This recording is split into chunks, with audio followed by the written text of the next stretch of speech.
So hi everyone, my name is Megan Weiss and I am the senior judge for our session here today. So I'll kind of be in a role of a facilitator and keeping an eye on time as we go through this. So really happy to be here today. I'm going to start with some introductions. So I'll introduce myself and then we can have the other judges introduce themselves as well. And then I will provide some opening comments and then we'll turn it over to you all and go ahead and get started. So as I said, my name is Megan Weiss. I am the Senior Ethics Director at Raytheon Technologies, which is a aerospace and defense generally company. I work out of California, and gosh, I've been at Raytheon pretty much my whole career. So upon graduating from college, I entered into the contracts organization at Raytheon, managing government contracts for several years, and then ended up moving into the ethics department in 2012. And now the head of our ethics department for our intelligence and space business, which is around 37,000 employees spread all around the world. So I'm really happy to be here today and to be acting as the senior judge. So with that, I'm just going to go and order my screen here. So Rochelle, it looks like you're next up, if you would mind introducing yourself. Okay. I'm Rochelle Ferris, and I retired from the software industry about 3 or 4 years ago. I worked for large companies like Oracle and SAP. And I retired into a career as a chaplain at a local hospital to LMU. Great, thank and you. This is my 3rd year judging. Great, thank you, Rochelle. Okay, let's see. David, would you like to introduce yourself? Oh, good afternoon. My name is David Schmidt. I live here just north of LMU, about 25 miles. I did retire from aerospace after 38 years as CEO of the company. I sold my shares in it, and I graduated from a top tier university here in Southern California with an MBA and also a doctorate in economics from England. And I have traveled to India from the north to the south of it. So I'm very interested in this presentation. Great, thank you, David. And our last judge, I believe, is Maryanne. Yes, hi, I'm Maryanne Aguilar. I have a degree in broadcast journalism and communication arts and sciences. I spent most of my career doing large-scale, primarily automotive events as a producer / project manager, so a background in marketing and communications. So I'm happy to be here. I'm about 20 minutes. What am I? I'm south of LMU. All right, thank you, Maryanne. So now I'm going to go through our opening comments. So in this part of the competition, you are taking on a fictional business identity and assigning a fictional business identity to the judges. Please make sure everyone knows who you are and who they are before you begin. You will have 25 minutes to describe the legal, financial, and ethical dimensions of the problem and to recommend a solution that passes muster on all 3 counts. During this time, teams will be uninterrupted. When you are finished, the judges will ask you questions for 10 to 15 minutes. During the Q&A, both you and judges stay in character. After the Q&A, the judges will give you feedback outside the role playing. Okay, so with that, I am going to go on mute and I will start the timer whenever you're ready, and we'll go from there. We are ARC 745, and here we are to talk about those who cannot speak right now and about an issue that you might not be as aware as you should be as a cosmetic industry producer. So our project is called Shineless Childhood, and we're gonna speak about Mica's exploitation in India. So for a little context, in the next slide, you'll see this is mica. Mica is a mineral, and it's usually found almost everywhere in the world, as you can see in the next slide. It's pretty much found everywhere. However, the most produced mica is found in China, in India, and in Brazil. Today, as you can see in the next slide, we're focusing on India, especially in Madras. More than half of the mica's production is produced in that specific area. So as you can tell in the next slide, we're gonna speak about social and ethics, then we're gonna move on to sustainability, to financial, legal, and the proposal. The proposal will summarize the whole presentation and the solutions we are proposing. So first of all, we're gonna begin with social and ethics, and our members, Geraldine and Melanie, are gonna explain it. Okay, hi, my name is Geraldine Pardo, and I'm going to talk about the social impact of Mica.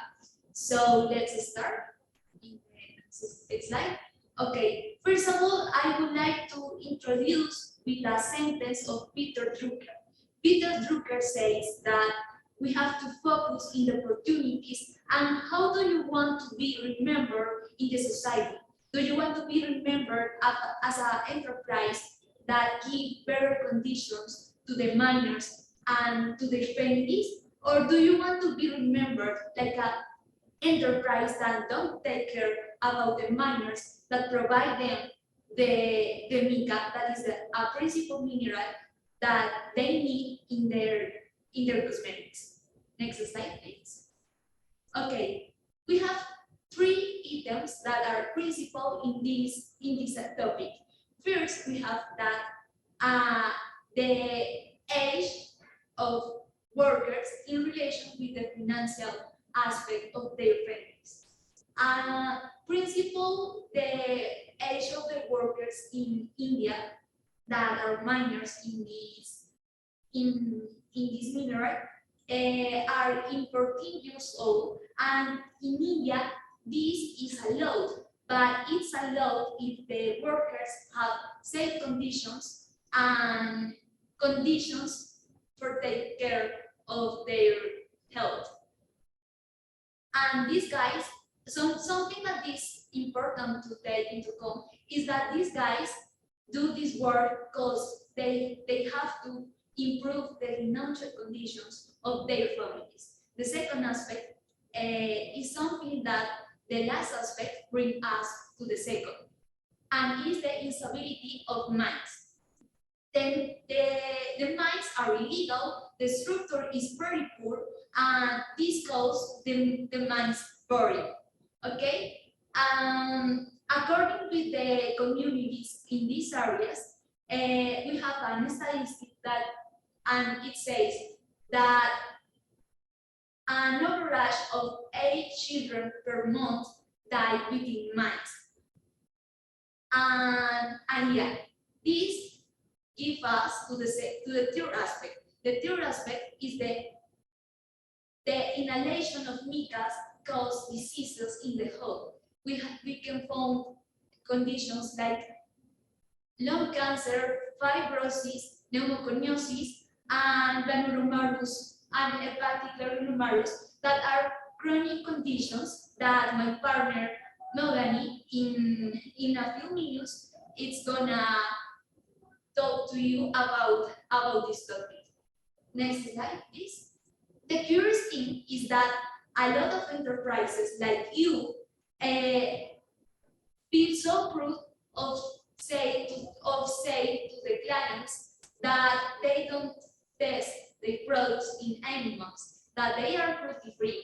But the real question is, they are really cruelty free if they don't take care about the families and the miners that provide them the mica? In fact, they are not, okay? The cruelty free goes more about not just in animal testing, is necessary to take care the human conditions. They are cruelty free of animal cruelty, but they are not cruelty free of human and childhood cruelty. Next slide, please. these topics that I say, all of them are given by the producers, landowners, and intermediaries. The enterprises doesn't know this question, okay? But in a lot of cases, they know that this problem happens, but they don't take actions for improve them. Next slide. So the real question about after all I said is it ethical? Is it ethical buying these products because they ensure the employment and the survival of the workers? It's ethical. It's ethical buying this because it's necessary for the society. Next, my partner Melanie are going to talk about the ethical implications. Thank you, Geraldine. Now, moving on to ethics, we will introduce you a key concept of ethics with which we related in this specific challenge. According with Aristotle, in his Nicomachean Ethics book, he defines it as what people seek to establish the supreme purpose that is above all others and helps to improve it. Next slide.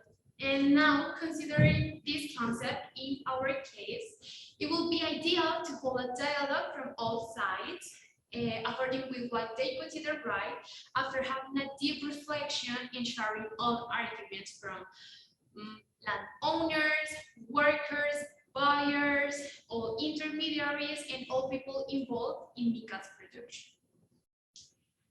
This, for reach my points, for all interests establish decent working days, aspects of occupational safety, and health for all workers.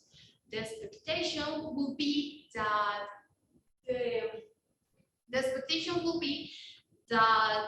the consumers can reflect on the products that they buy, all the labor behind it, especially if it guarantees human dignity for their employees, and all including all your suppliers or value chain. Thus, all the higher interests are achieved, starting from profitability in Mica's mining, providing work for all those families with the extraction process, satisfaction for the consumers that they can buy products without human cruelty, and of course, positive reputation for the enterprise and possibly increasing its income. Now, our member Laura is going to talk you about sustainability and environmental issues. Thank you, Melanie. So as we can tell in the next slide, the next two slides actually, we're going to talk about sustainability. So mining is in the next slide, as you can tell, Mica's harvesting processes, including the exploitation, the production, and purification. Today, we're going to be focusing on the mining in underground tunnels and the surface digging, so it's the exploitation. So basically, mining is illegal as itself, and mica is not an exception, especially in India. Mica's actual extraction is really punished as legal. However, government hasn't had that much of control. So the exploitation, as you can tell in the next slide, and as you can tell in that image actually, the underground tunnels occur for mining or also in the surface. So the exploitation mines location within the forests affects deeply the environment because as mines take place within the forests with government protection, they are causing deforestation, erosion, and contaminated water sources. Now, as my other the previous one, as we told about the lack of stability, causes a loosening of the surface, and that causes the erosion as well. And the contaminated water sources is because of that loosening of the surface. Some particles of mica's particles fall into the water, and they are affecting the health of the communities and the villages. Next slide, please. So now what we propose, and we will go deeper further, it's the Restore for a Change, which would be a new budget to pay for an additional fee for the Mica's total price. That would be the 5% of the total price paid by the enterprise to pay for workers so they restore the place. And one of the most important things would be to transform Mica's exploitation to help both the environment and the worker. And also that you as an enterprise become a leader within the innovative positivity and policy regarding the environmental within the industry. For that, we're gonna talk about financial situation, and for that, it's David's most specific. Thanks. Thank you, Laura. Now, to continue with our presentation, it's necessary to talk about the financial topic. In this particular case, it's necessary to talk about intermediaries. Now you can have the different questions like what is an intermediary, what is the importance of this character, and what is the relationship between intermediaries and the Mica's problem. Okay, an intermediary or commercial intermediary is a person or group of people who acts as a bridge between the industry or company who want to buy a product and the people who want to sell it. But what is the importance of this character? It's important because when a product or a process is considered legally in the different countries, the intermediaries or this character has a very important part in the industry. Why? Because with the excuse that it is very difficult to find a product, he can't sell it in the market with a high price. But what is the relation with the Mica's problem? The Mica's problem, the process is considered illegally in different parts of the world. Not the product, but the process is considered illegal. And in this moment, the intermediary talk about the big industries and go to different parts like India to collect and control the illegal mining. And with this process, they're going to be rich. But what is the problem? The problem is because when they go to be rich, the mining workers or the workers of these areas really explode in the world. To understand the big problem that it is important to know that this character paid to the workers around 5 to 15 cents per kilogram of mica, and they can sell it in the market between $1,000 and $2,000 per kilogram. And this in the proposal that we talked before, the character of the intermediary is need to remove. Why? Because you can balance your costs and improve your profits. Because if you remove the character of an intermediary, you can remove this cost and invest in the different communities who need it. And if you invest in these communities, you can follow the sustainable development goals. And in this moment, we have a very big percentage of people who likes to buy in different companies who follow these sustainable development goals. It's important to know that you have two ways to remove this character. The first is really with a regulation. You can, in the legal case, you can remove of all of the process.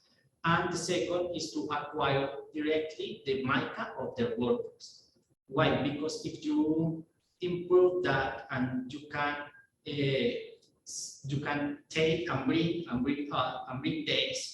these workers and these communities the possibility to have a fair salary, to have a safe place to work, and the most important, you can generate empowerment in these communities to have progress and develop like schools or study for the different children in the different parts in the world. To finish, it's important to know that that you can exchange this cost intermediary to obtain a green seal. What is a green seal? A green seal is a benefit for different non-governmental organizations. Bring you to with you can demonstrate to help a communities or help the environment. And this is important because if you can take this seal, this green seal, you can show to your customers that you are a company who really improve in the sustainable development goals. And in this big in percentage that I talk about after, it's important to know that this percentage is increased, and in the future you can show and improve your profiles because you can demonstrate that you are helping the environmental and the different communities. Now to continue with the legal aspect, my partner Melanie is going to talk about this.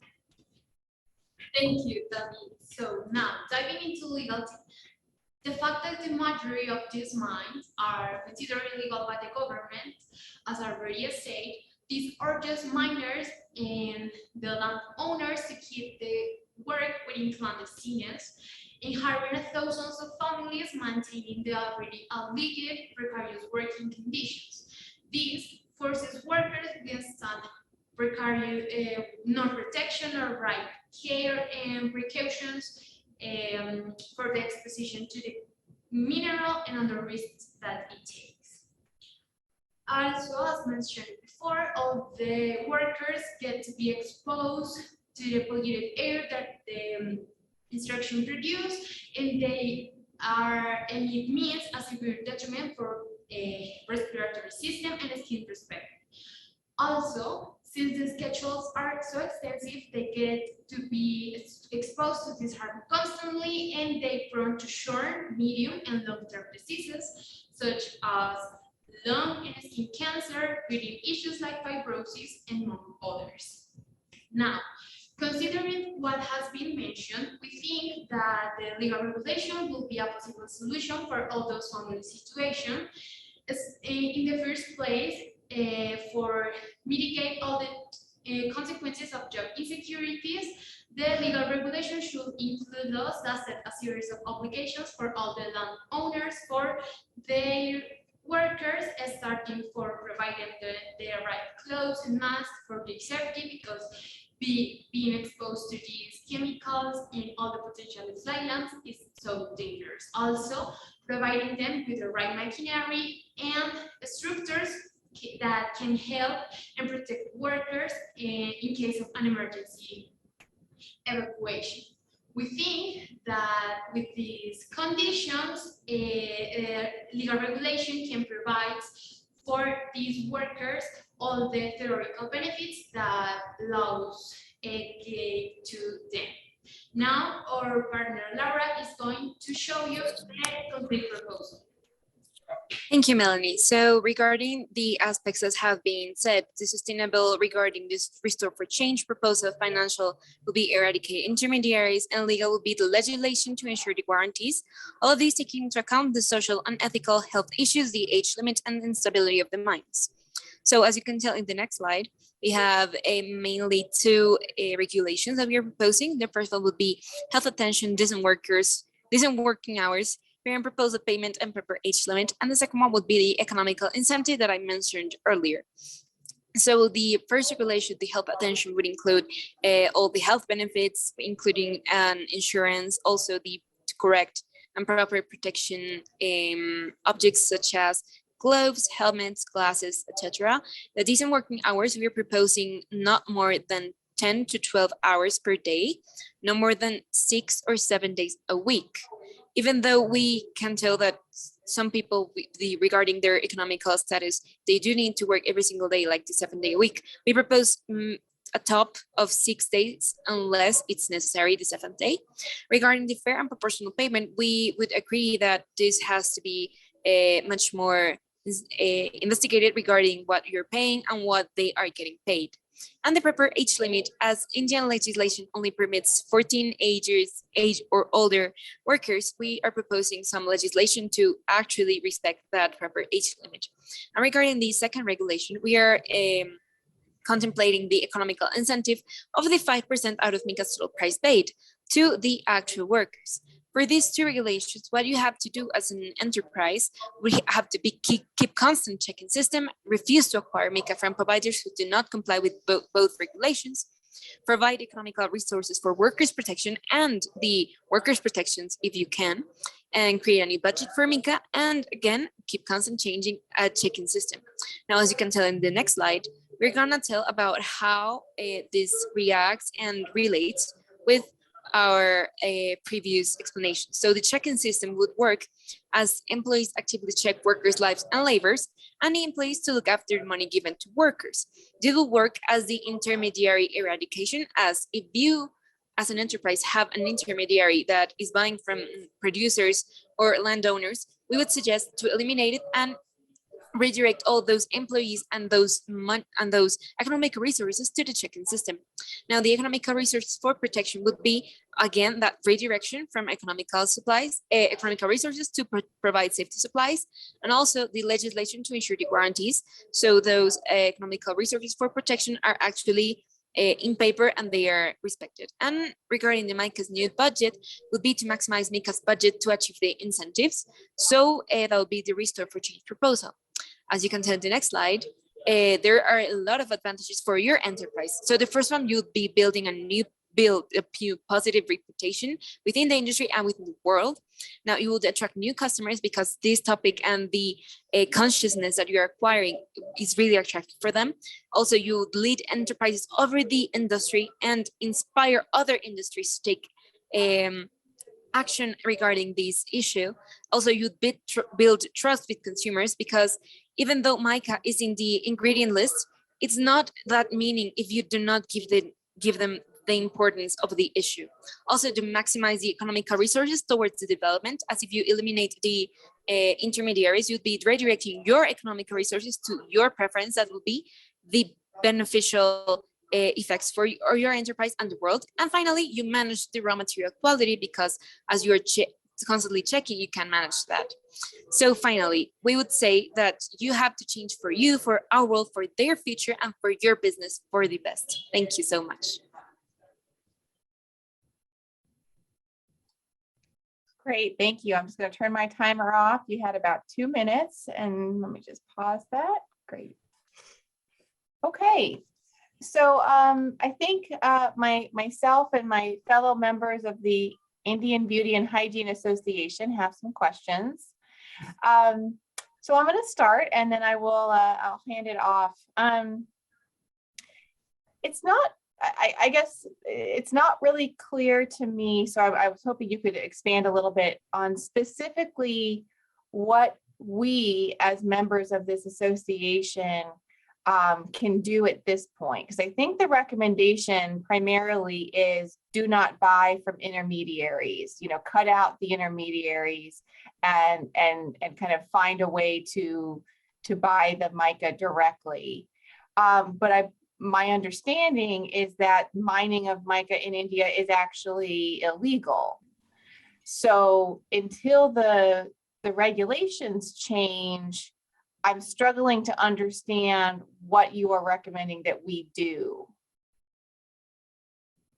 Okay, thank you for your question, Megan. So our response for that would be, regarding the previous slide, we said, the two previous slides, I'm sorry. We are speaking about some system that it's not gonna change. So even though it's not actually illegally in India, it's still going on and you'll still keep on buying it. What we are suggesting is not only the elimination of intermediaries that you potentially have, but also to avoid those mines that are constantly illegal but exploiting in a bad way. Now, the actual solution would be not only eliminate those intermediaries, but also construct a new check-in system to actually see and look after those mines and see if the places where you are acquiring your Mica for your enterprise is complying with those regulations. Of course, we are not changing the legislation within the country, but we are looking forward for your enterprise, as it's so powerful, to take action and to take the power you have and try to change at least your system. So if you're acquiring it from a mine that's within a forest in Madras, and you always do it, and it's your actual insume acquirer, so you can check them and you can look after them and try to help them. So the solution would be the check-in system, the elimination of the intermediaries, and also the new budget that we are proposing that pays the workers for the restoration of the environment. So of course, as an enterprise and as you have the power to do so, we are suggesting you to take action, but we are not suggesting actually to change the legislation, because that's not going to change because of one enterprise. The change is going to start with you. You're going to start the change. And then after you do it, other enterprises will join you, and then other industries, and then it's everything going to start to change. But what we're looking for is for a trigger for a change. Okay, great, thank you. I'm going to turn it over to, let's see, Rochelle, it looks like you're ready to go there. Okay, so I have two questions, and Laura, I don't want you to, I don't want you to feel like you have to answer both of them, but I do have two questions. One is, with these mines in India, if we say we start adding costs and regulation to these mines, what would prevent customers from, we're in the US, from going to China or Brazil for mica? Is there a plan to kind of avert that? Because I'm suspecting that China and Bolivia exploit workers as well. I think Geraldine is raising her hand, so hand her hands. Yeah. But yeah. I have a question. Melanie and me, we would like to add something to the last question. In this moment, we raise the hand, but Rochelle started to talk. We can ask you. Yeah. We can answer the question. Yeah, so Rochelle, if we can just maybe pause on your questions. Yeah, I missed that they were raising their hand, and yeah, I'm perfectly fine giving you an opportunity to add to the last question, and then we will get back to Rochelle's question. So okay, go ahead. Okay, so according with what Laura's already said, I just want to say that the point is that the company can look for strategies that can help to more conscious the process that buying this mica for all the products that you're gonna offer. And this is because not just for and it's not about just eliminate the intermediaries, but looking for strategies and other ways that you can help all these people. And now, I would like to say that when you eliminate the employment of the intermediary, because being an intermediary is an employment and a fund of financial in the families of the intermediaries, it's necessary to give another types of employment to the intermediaries. So something that is important is when the economy are better in a country, in a place, and in a specific place, this better economy give a new employments to the other people, yeah, because the people are starting to consume more, and the rise in the hike in the consumption give more money to the people in a specific place, yeah, like the relationship between offer and demand. So this better economy give a new employments and maybe better employments to the intermediaries. Great. Thank you. Okay, so thank you very much. And sorry we missed you initially. So Rochelle, do you guys need Rochelle to repeat her question? Or are you ready to go with an answer? You can repeat the question, please. Okay. Thank you all. What is to prevent us, if you're going to impose all of this regulation and higher costs on Mica, what's to prevent us from going to China or Bolivia for our product? Well, I think I'm gonna speak first, and then the rest of the team might add something. I'm sorry. Thank you, Rochelle, for your question. Actually, it's a very interesting one. We hadn't actually contemplated. It's possible because, of course, people usually hide from regulations and try the cheaper way and the cheaper alternative. But we are very, very confident that you're going to choose the right solution, because hiding from the problem is not going to solve it. And seeking other countries that might be exploiting people and minerals is not going to change the fact that you're actually causing detriment to the whole world and society. So we are suggesting all of this for your benefit, because this is going to be something good for you, for your economy long term, for the workers' health long term, for the society and world overall. But if you choose to go into China or to Brazil to acquire the mica you're looking for by a very, very cheap price, but for the cost of what? For human, danger, for human indignity, for child labor, for damage in the whole sense of the world. We cannot avoid that, and we cannot bring you to choose us for that reason, for the price. But we can tell you that if you choose the solution, and if you choose to acquire the regulations and comply with them, you can actually develop a much more robust economy within your industry. Also, you're gonna get new customers and all the pros and cons that we already explained. And I'd say that even though you can choose to go to another place or go with another consultant group to see how you can get a cheaper price and not acquire the regulation, you can do it. But are you really looking forward to keep on hurting the world and society, or you are looking for a solution? That's what we are saying, a solution, not an option. Okay. Great, thank you. Does the group have anything to add? I see a hand raised in there. Okay, go ahead. Okay, to continue with Laura said, it's important to know that in this moment, the company has a big advantage. Like if you can go to the Mica's responsible organization, you can have different benefits, like not only social benefits, or you can have also economic benefits. And the idea of this organization is not only to eradicate the Mica's problem in India. The idea of this organization is to expand of the idea and have the control of different mica mining, like Madagascar, Brazil, and China. And the idea of that is to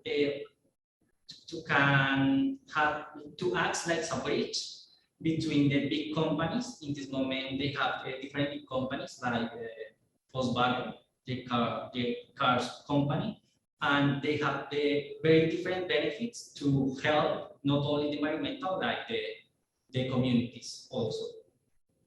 And I want to finish with, this is a big problem. And if the solution is not going to, okay, so the problem is in India, so I'm going to China, because the problem is in India, China, Brazil, and so many other places. And the companies has to see the problem and trying to find a solution for this. And we bring you a solution, a possible solution, but it is important to make you conscious that the problem is around the world, and we we have to start for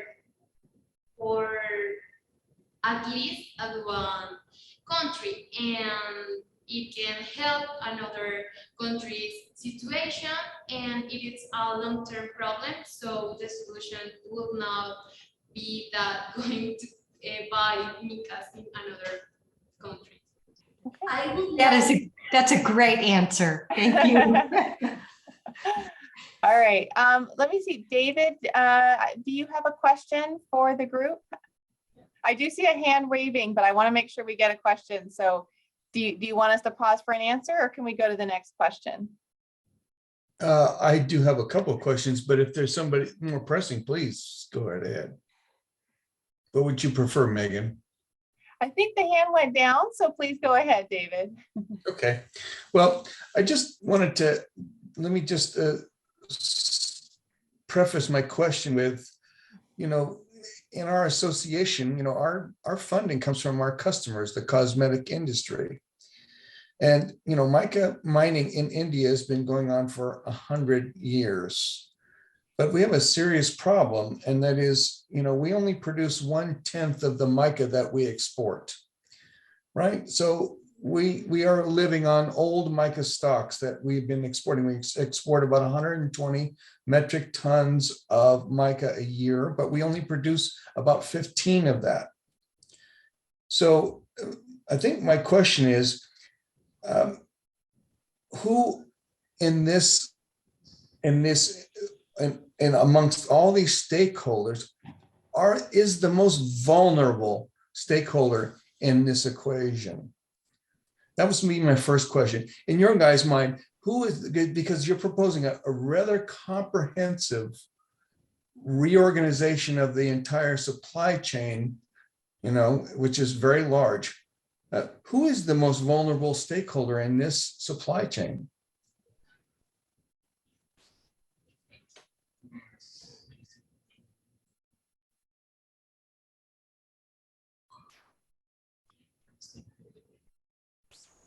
Well, I'd say, I don't know if my team wants to add something, but I'd say the most vulnerable are you as an enterprise, because of course you're depending on the mica's exploitation, you're depending on your customers. What if the price of mica goes too up and your budget is not ready and customers do not increment, but instead they decrease, and the economical system of your whole enterprise will go down and it will be pretty much your fault. So yeah, I don't think so. Say, Let me say that just quickly, because I don't want to take up a great amount of time. If I'm standing before our customers trying to raise money for our enterprise, because we are entirely privately funded, I'm going to tell them that the most vulnerable stakeholder in this supply chain are the children, and that we need to focus our efforts on them first, rather than trying to assault the bureaucracy of the Indian government, which will be basically, useless. We are not going to charge. As I said, mica mining has been going on in India for 100 years. The reason why we have mica mining by children in India and China and Brazil is because there are children available. We need to use our influence, I believe, to solve the problem there first. There are about 5,000 to 10,000 children working in mica mining in India.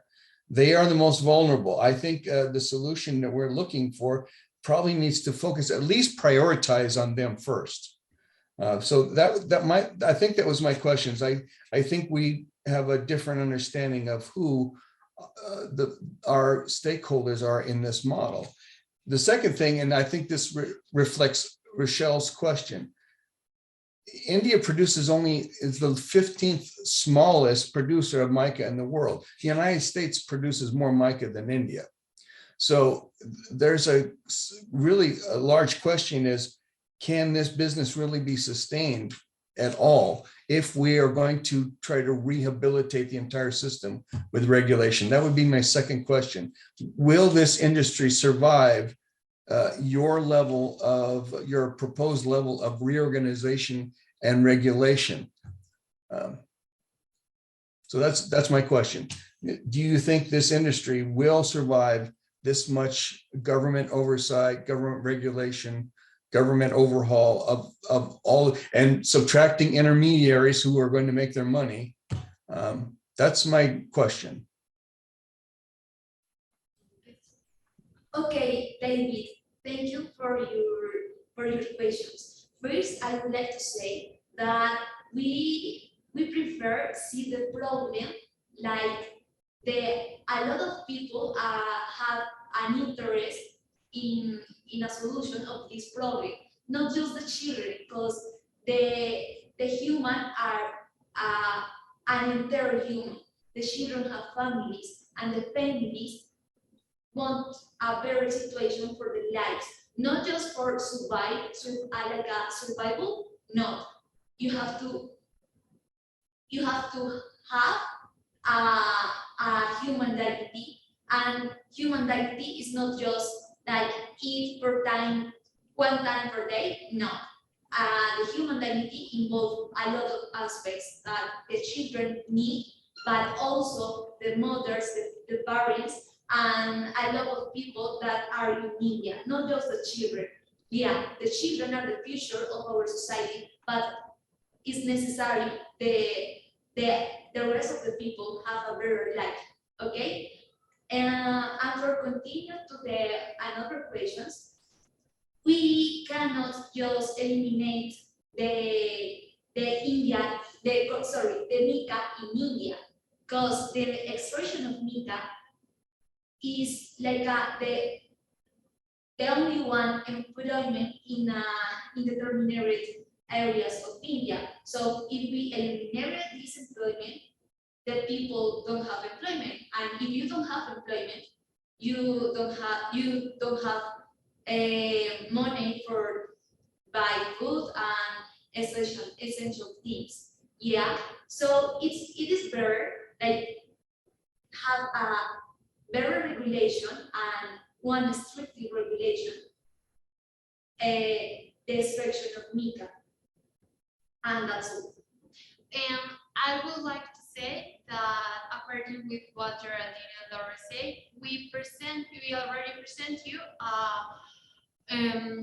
legal regulation like a proposal, because we think because we know that even though this doesn't mean a complete solution for this problem, it will be a starting point, because we think that the work conditions can improve other conditions for workers' life, as they are directly connected, as Geraldine mentioned.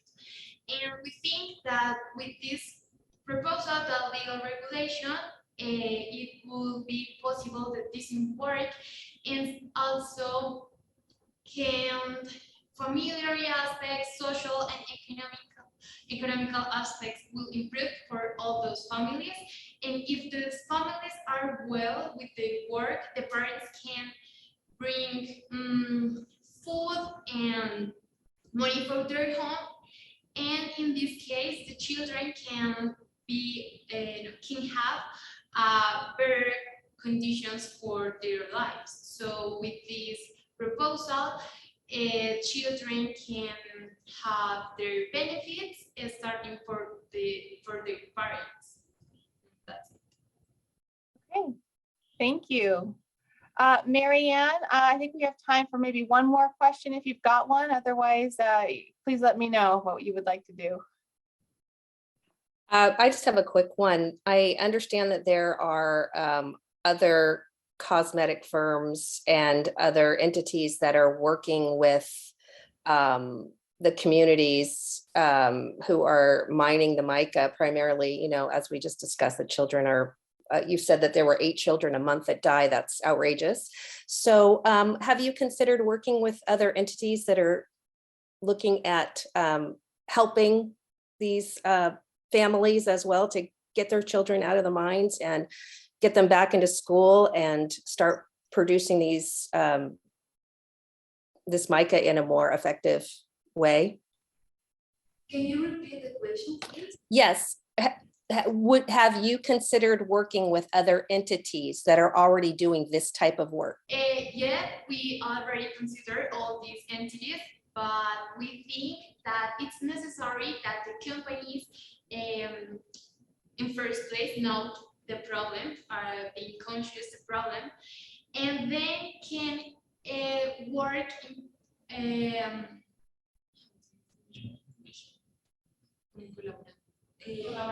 collaborate with these entities and all these organizations that help these children, because it is a work, a community work. So we all have to work together for can make a change. I would like to say that, for example, your enterprise could follow the recommendation of international organizations like UNICEF, Save the Children, that and OIT, that is an organism of ONU that improve the work in the world, and take these recommendations and take care of the children, because the children are the principal victim of this system. Yeah. So if we follow these recommendations, for example, take the children and drop them to the school, to the activities that are supposed that the children do, make, like play and do the things that is supposed the children have to do in a usual day. The children labor is not normal. We can normalize the children labor. Thank you. Okay. So I think with that, we're going to end our Q&A portion. So it did run a little bit long, but I think that was okay. You know, we wanted to make sure everyone got a chance to ask a question and hear you all out. So so with that, we can all kind of take off our hats of you know, the association, and we're just going to give you all some of our thoughts and feedback on your presentation for you to think about. So I'm going to go in reverse order from the way we did with questions. So Marianne, would you like to start and share some of your thoughts? Sure. I think, you know, the very obvious point to bring up is that if you guys can get yourself sort of out of the classroom environment, so you're able to dial right in, we can see your faces. Because there is a gap in language, I think that makes it even easier for us to be able to see you close up, because we can kind of read your lips a little bit if we're missing the words. So really important to see you, to be able to see your faces, to be able to see your mouths moving because of the language barrier. Also, being in the classroom, you're backlit, so we can't, you know, you look like dark shadows to us. Also, somebody else is running your PowerPoint for you. So sometimes you guys were talking about one thing, but the PowerPoint slide was on something completely different. And we're trying to read the PowerPoint and we're not sure if we're even in the right spot, because the PowerPoint is not being run by you. Or if you have somebody else run it, just say next slide, next slide, next slide, so they know when to move forward. Those were some of my primary just overall visual suggestions. Okay, thank you, Marianne. David. Well, I really enjoy this topic. I think this is an excellent choice for a business ethics program. I do think you need to think this through. This is a very theoretical set of solutions for a very real blood and guts problem. And I think you need to sort of get out of the theoretical framework down to the nitty-gritty. I see this as, how do you keep this industry afloat? Because children want to work because they need to eat. So I think I think the money and the effort needs to go. If we were this association, I think it's how do we get our cosmetic customers to give us money to help these children and stop the hungering and the death there first. Then we can worry about overhauling the Indian government later. I mean, the British tried to do it for 200 years. I don't think they did a very good job. Second question, and I think this will probably sound critical, and it's probably going to be critical. You really need to watch your thinking out loud answers. Don't try to think through the solution on your feet. If you don't know the answer, don't say, I don't know, but don't think on your feet. That's a kiss of death for a consultant, because the owners will simply look at you like, I don't think you know what you're talking about. And I mean that to help you, not to be critical of you. Don't walk and talk your answers. Say, I don't know, or know exactly what you want to say about something. Because if you walk and talk your answers, you'll lose your audience very quickly. All right, thank you, Dave. And I'll just say to the group, I've heard David give that feedback to at least one other group today, and I'm making a note myself because I think it's a common theme. So thank you, David, for sharing that. Rochelle. I wanted to congratulate the group. I know how difficult it is to give a presentation like this in something other than your mother tongue. So you guys did a great job, and give yourselves a pat on the back with that. Laura, you especially did a great summary.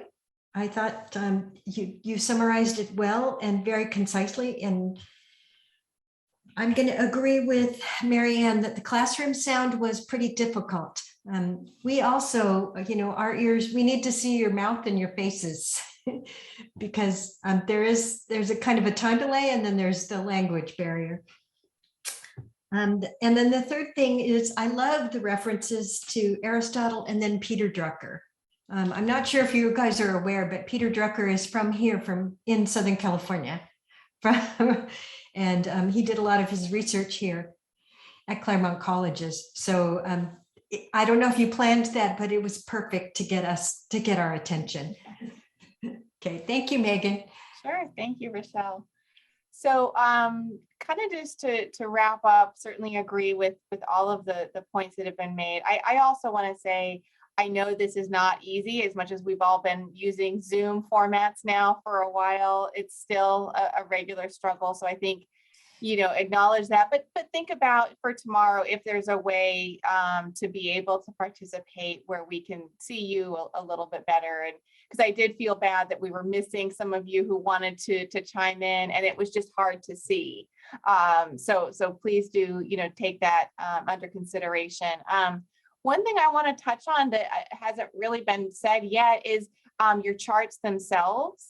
I would say I was really interested in a lot of the way that you structured your slides, and I say that in a very positive way, because I tend to see a lot of charts that are just bullets with words, and it just kind of goes through. And I myself am very non-creative when it comes to structuring charts, which is funny because I'm a very visual person.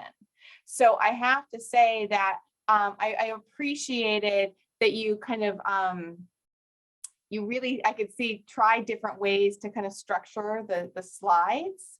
There was one that I noticed early on where you kind of had the beauty picture on the left side of the screen, and then the children on the right side of the screen, and kind of this, column going down the middle showing that there's a gap in the information. And for me, that was a really great visual that was more effective than the words would have been. So I just wanted to acknowledge that and say, I thought that really helped strengthen your presentation in that way. Okay, so with that, I just want to again thank you all for all of the hard work and time that you've put into this. Really, as we said, interesting and thoughtful topic.